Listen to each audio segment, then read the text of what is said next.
In this video, we're taking you on the Olympic National Forest Grip Twister Tour. Come along for the ride. It's going to be an awesome one you will not want to miss.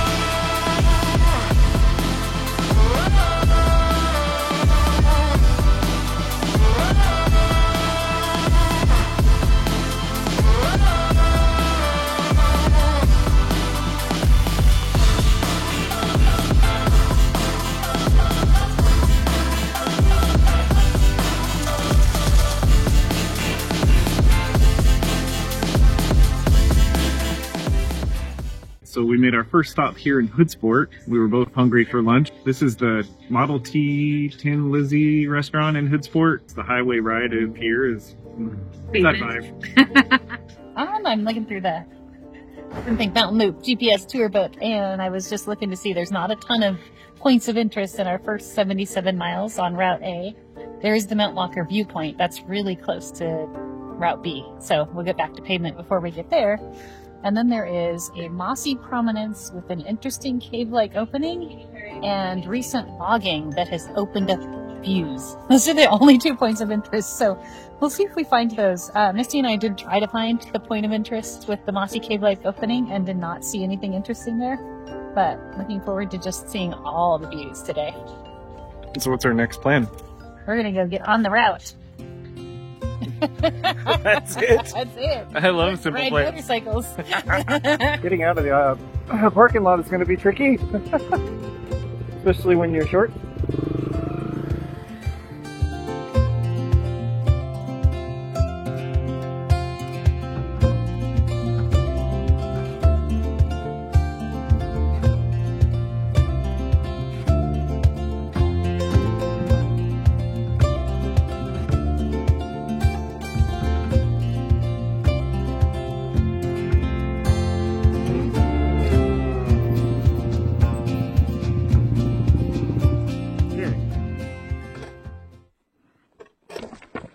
Emergency closure to all traffic, including football heights for public safety.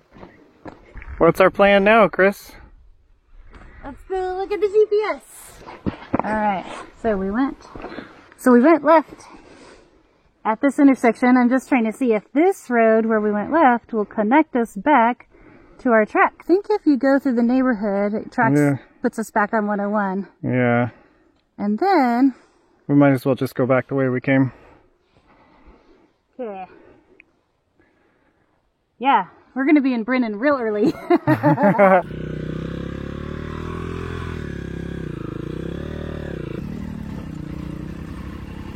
it didn't say exactly what the hazard was, but there was a hazard.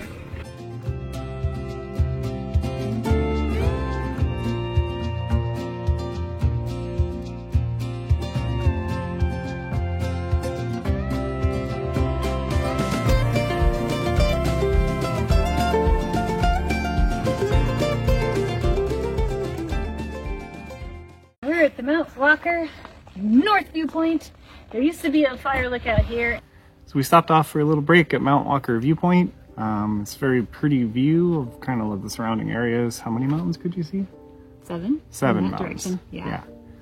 And we just had a really good day. It's been kind of a lot of riding in the forest. So we went up. Our first road was pretty mellow gravel, I think. Mm-hmm.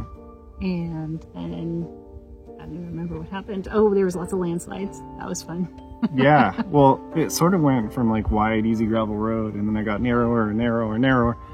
And we got to a point where the road was, I would say, Jeep width with some exposure to our right, and then the occasional rock face on the left. It was super pretty and fun and entertaining. I think that was my favorite section of the day. Same. Yeah. And that was like between sections of bushwhacking, literally. Yeah, there was a lot more of you doing bushwalking. Were they at Chris height? Yeah. They were Chris bushes.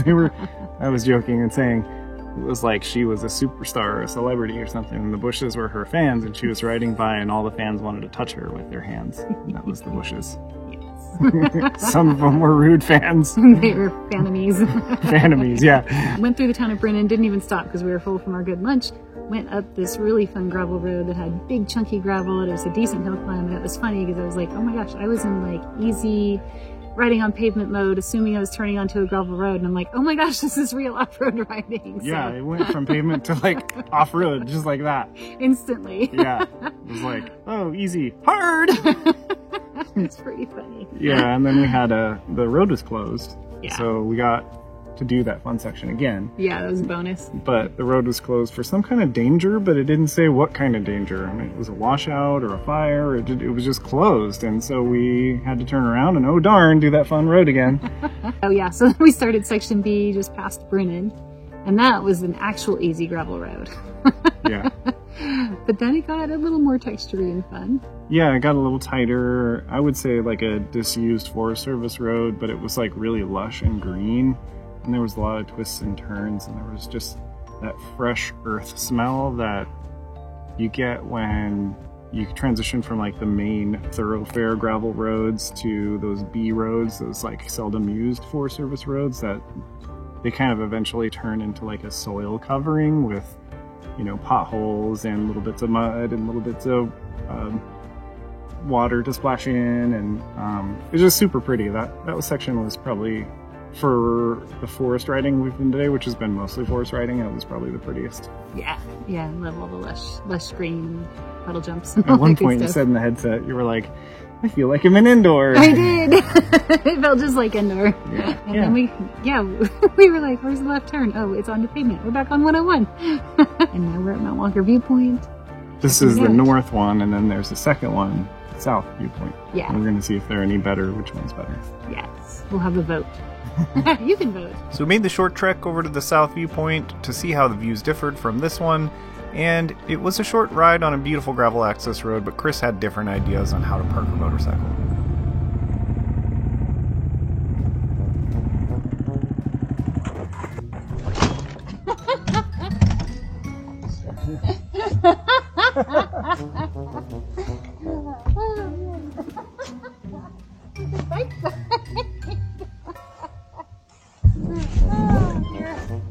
Are you gonna help me? Should I help you? Yes. Good thing I got 2 cameras running for that. What can I do to help?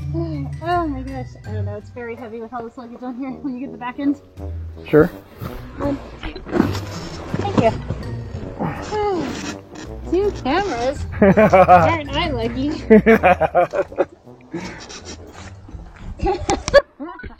So this is Mount Walker North, South, East, West? South. South. I'm going with south. Okay.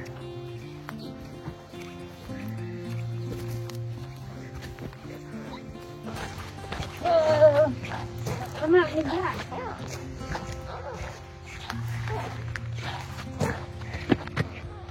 Don't know. Let's go look at the sign.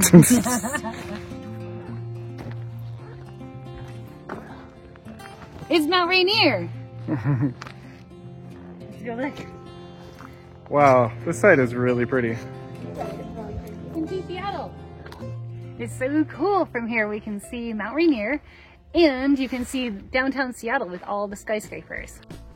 We stopped halfway down the Mount Walker viewpoints to appreciate the fantastic view one last time, and made our way to the next gravel section.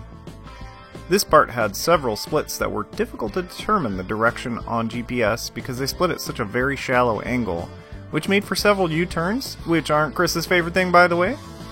And of course we had a 50-50 shot at the correct option, and I believe Chris should avoid playing any lottery or card games because it seemed like we always picked the wrong turn and had to turn around and take the other option, which also included sharp turns and sometimes meant getting off the bike to make that super sharp turn. The rest of the ride was mellow and forested, with some pavement sections, some gravel road sections, and some gravel 2-track sections, but not anything difficult, and there weren't any viewpoints along the way. While it was awesome to be riding in motorcycles in the woods with each other, we were feeling hungry, so our next stop was the town of Sequim, where we stopped for dinner to figure out our overnight plans.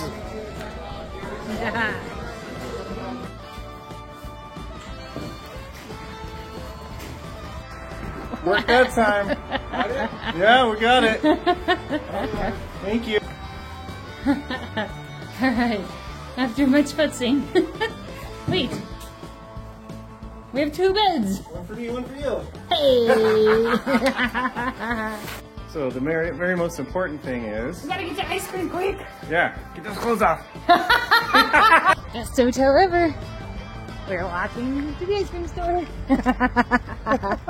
Bad news from the 14 below. They have scooped all of the ice cream, almost gone. The only things left were coffee and honey lavender. And neither of those sounded great, but there was really good news that Nathan's, but there was really good news that Nathan's gonna tell us about.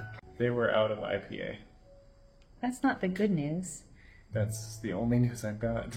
But they have beer. They have Pilsner. I'm not a huge Pilsner fan. They have an amazing IPA, but they're out of it.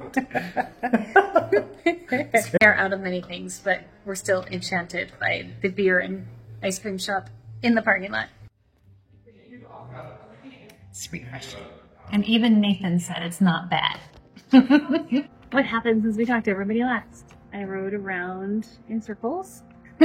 We did a lot of U-turns. There was a lot of U-turns. There was a lot of pretty gravel roads, and it would get like somewhat overgrown and earthy, and then it would widen out. I feel like today was just a whole lot of riding in the forest. Yeah, I mean, we did like 150 miles of pavement. yeah. And then we did 140 140 miles. miles of dirt. It was a big day. For tonight, we decided to do a hotel, and Well, we're in this strange spot where we would either have to backtrack for camping, and it's a holiday weekend, and we saw a lot of spots being used, or we have to go quite a bit of the way forward.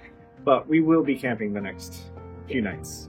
I think overall, so far what I've seen, it feels just like Pacific Northwest Forest Service roads.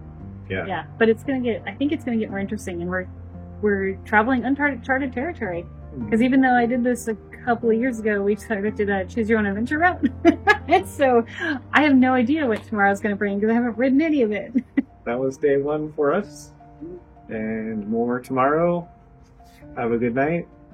Hope you enjoyed our day 1 of our adventure in the Olympic Peninsula Rainforest Grip Twister Tour, I guess. Tour sounds weird because it's not really, it's a self-guided tour. Yeah. Anyway, good night, everybody. We did hear something crashing down the bushes down that way. Hey, bird! Now we get to hike about a mile back to the bikes. Somehow we gotta get out of here.